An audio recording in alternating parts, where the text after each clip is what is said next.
20 वर्षांची आरती तिचे वडील शामराव आणि सावत्र भाऊ पवन यांच्यासोबत राहत होती.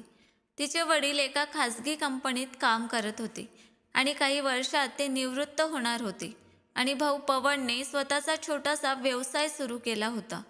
घरात पैशांची कमतरता नव्हती, पण काही काळापूर्वी तिच्या सावत्र आईचे निधन झाले होते. त्यामुळे घरातील सदस्यांमध्ये एक विचित्र शांतता पसरली होती.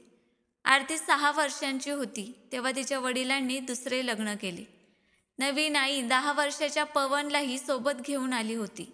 ती सावत्र आई असूनही आरतीवर तिचे स्वतःच्या मुलीसारखे प्रेम होते. आरतीचे वडील थोडे रागीट स्वभावाचे होते, त्यामुळे आईच्या प्रेमळ सावलीत आरतीला खूप हायसे वाटायचे. पण आता तिच्या आईच्या निधनानंतर तिला घरात खूप एकटे वाटू लागले, कारण पवन तर आरतीला आपली सावत्र बहीण मानून तिच्याशी कधीही जोडला गेला नव्हता आणि तिच्या वडिलांच्या रागीट स्वभावामुळे आरतीला वडिलांशी कधी सहजता मिळू शकली नाही. शामरावांची दुसरी पत्नीही राहिली नाही, पण मुलं मोठी झाली होती, त्यामुळे आता त्यांना मुलांची काळजी नव्हती. शामराव आपल्या मुलीबद्दल खूप सावध होते आणि छोट्या छोट्या गोष्टींवरून तिला रागवत राहायचे. जणू राग तर त्यांच्या नाकावरच बसला होता. घरातले सगळेच त्यांच्या रागाला खूप घाबरायचे. पवनसुद्धा वडिलांसमोर काही बोलू शकत नव्हता आणि आरतीही वडिलांचं फक्त नाव ऐकूनही थरथर कापायची. वडिलांसमोर आपल्या भावना व्यक्त करायलाही तिला खूप भीती वाटायची. एके दिवशी आरतीच्या मैत्रिणीचा वाढदिवस होता. तिने एका हॉटेलमध्ये पार्टी दिली होती. पार्टी दिवसा असल्याने शामरावांनी आरतीला पार्टीला जाण्याची परवानगी दिली होती. पण पार्टीला एक खोडकर मुलगाही आला होता, जो खूप मोठ्या श्रीमंत बापाचा मुलगा होता. माहीत नाही कधीपासून त्याची नजर आरतीवर होती, पण आरतीने त्याला कधीच भाव दिला नाही. पण आज पार्टीचा फायदा घेत त्याने आरतीच्या ज्यूसमध्ये काही नशेचे पदार्थ मिसळले आणि नंतर तिला हॉटेलमध्ये आधीच बुक केलेल्या खोलीत नेले. योगायोगाने त्यावेळी आरतीचा भाऊ पवनही त्याच हॉटेलमध्ये उपस्थित होता. जेव्हा त्याने आरतीला नशेच्या अवस्थेत एका अनोळखी व्यक्तीसोबत जाताना पाहिले, तेव्हा तिचे संरक्षण करण्याऐवजी तो फक्त तिच्यावर नजर ठेवू लागला.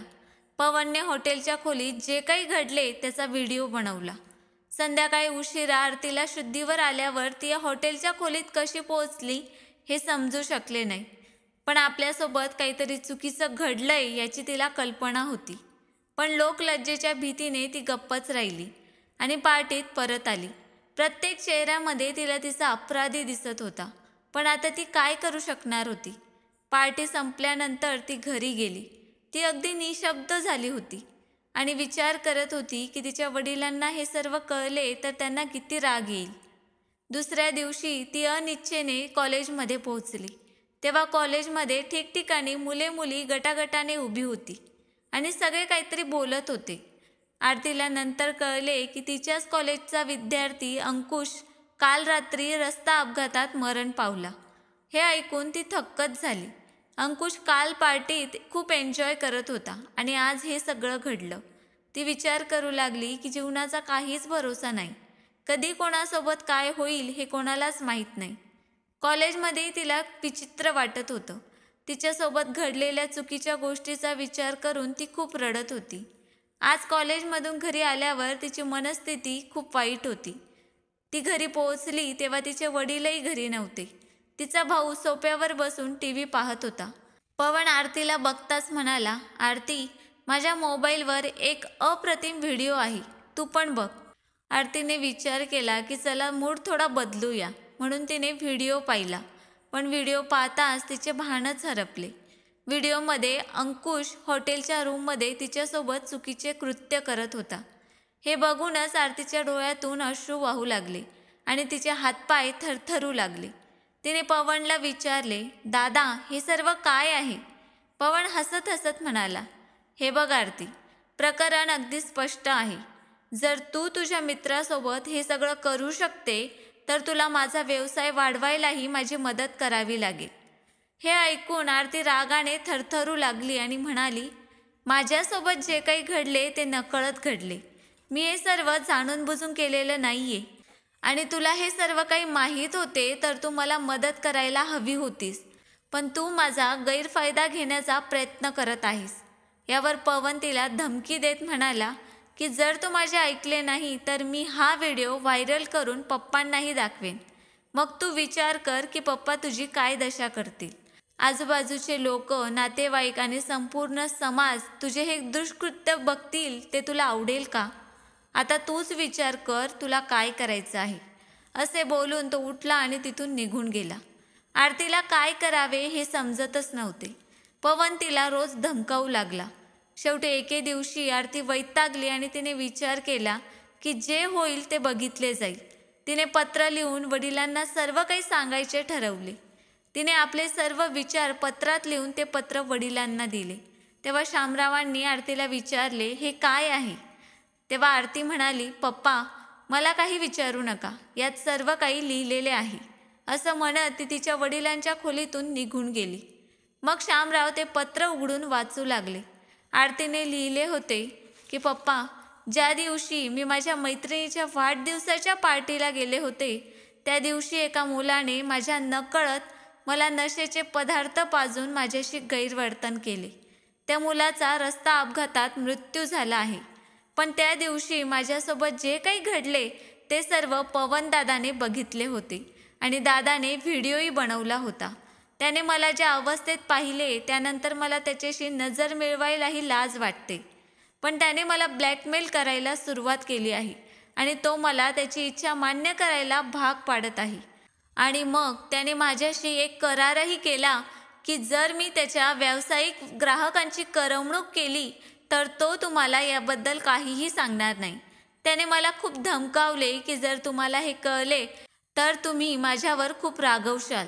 मी त्याच्यासमोर खूप रडले, विनवणी केली, पण त्याला माझी अजिबात दया आली नाही. पप्पा, मग मी त्याच्याजवळून थोडा वेळ मागितला जेणेकरून मी स्वतःवर नियंत्रण ठेवू शकेन. त्याने मला 1 आठवड्याचा वेळ दिला. मी आठवडाभर खूप विचार केला आणि या निष्कर्षावर पोहोचले की भलेही तुम्ही माझ्यावर कितीही रागवाल, भलेही तुम्ही माझ्यासोबत काहीही कराल, पण त्या घाणीत जाण्यापेक्षा मी तुम्हाला सत्य सांगेन. पुढे तुम्ही मला जी काही शिक्षा द्याल ती मी स्वीकारेन. तुमची मुलगी आरती. ते पत्र वाचताच शामराव थक्क झाले की त्यांच्या मुलीसोबत त्यांच्या नाकाखाली इतकं काही घडतंय आणि त्यांना याची कल्पनाही नव्हती. त्यांनी पवनला ताबडतोब त्यांच्या खोलीत बोलावले आणि त्याचा मोबाईल मागितला. त्यानंतर त्यांनी सर्वप्रथम तो व्हिडिओ डिलीट केला. मग शामरावांनी त्याला फटकारले आणि म्हणाले, मी तुला माझ्या मुलापेक्षा कधीच कमी समजले नाही. तू माझा मुलगा नाहीस हे तर मी विसरलोच होतो, पण आज तुझ्या कृतीने हे सिद्ध झाले की तू खरोखर माझा मुलगा नाहीये. मी तुला आमच्या आयुष्यातून आणि या घरातून कायमचं काढून टाकत आहे. आणि एक गोष्ट लक्षात ठेव, जर तुझ्यामुळे माझ्या मुलीच्या चारित्र्यावर काही डाग पडला तर मी तुला पोलिसांच्या स्वाधीन करीन. आत्तापासूनच माझ्या मुलीपासून दूर राहा. पवन त्यांना खूप स्पष्टीकरण देण्याचा प्रयत्न करत राहिला, पण शामरावांनी आपल्या मुलाची कोणतीच गोष्ट मान्य केली नाही आणि त्यांनी अशा नालायक मुलाला घरातून हाकलून दिले. त्यानंतर ते आरतीच्या खोलीत गेले. आरती काळजीच्या मूडमध्ये तिच्या अभ्यासाच्या टेबलावर बसली होती. वडिलांना पाहताच तिने मान खाली घातली. तेव्हा तिचे वडील तिच्याजवळ आले आणि तिच्या डोक्यावरून प्रेमाने हात फिरवत म्हणाले की बेटा, या सगळ्यात तुझी काहीच चूक नाही. जे काही झालं ते विसरून जा आणि नवीन आयुष्याला सुरुवात कर. त्या गुन्हेगाराला आपण शिक्षा देऊ शकत नाही कारण देवाने त्याला आधीच शिक्षा दिली आहे. पण यापुढे मी विनाकारण तुझ्यावर न रागवण्याचा प्रयत्न करेन, कारण माझ्या याच रागाचा फायदा घेऊन पवनला तुला त्या घाणीत ढकलायचे होते. हे चांगलं झालं की तू हिंमत एकवटलीस आणि तुझ्या या बापाला सगळं सांगितलंस. वडिलांचे बोलणे ऐकून आरती लहान मुलीसारखी रडायला लागली. या सर्वात तिला या गोष्टीचा दिलासा मिळाला की शेवटी तिच्या वडिलांनी तिची वेदना समजून घेतली. शामरावही भावूक झाले आणि त्यांच्याही डोळ्यातून अश्रू वाहू लागले. आज आरतीला तिच्या वडिलांच्या रूपाने एक चांगला मित्र मिळाल्यासारखे वाटले आणि आज वडिलांचे प्रेम मिळाल्यावर तिला खूप सुरक्षित वाटत होते. तर मित्रांनो, तुम्हाला ही कथा कशी वाटली कृपया कमेंट करून आम्हाला नक्कीच सांगा. आम्ही नेहमीच तुमच्या कमेंट्स आणि लाईकची वाट बघत असतो. आणि स्टोरी आवडली असेल तर चॅनलला सबस्क्राईब करायला पण विसरू नका. धन्यवाद.